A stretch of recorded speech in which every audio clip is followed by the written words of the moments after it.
Fed usually cuts rates for a couple reasons. Either we're kind of just slowly easing down, the soft landing as they call it, which is what we're in today, or we're in a recession. Oh crap, we got to slam on the brakes and juice the economy.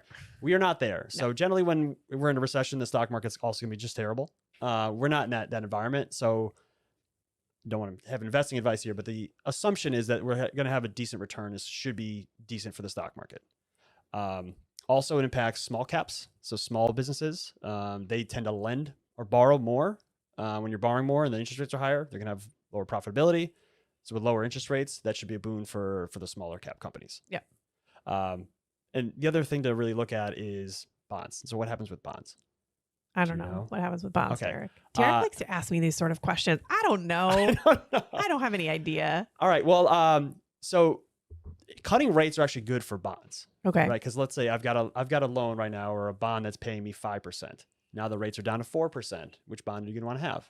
The old bond. The 5%, right? So the value of your 5% bond is now worth more. So this should be a decent environment for bonds, especially if you had the longer term bonds that had locked in a higher interest rate, because now those bonds are becoming more valuable as rates drop.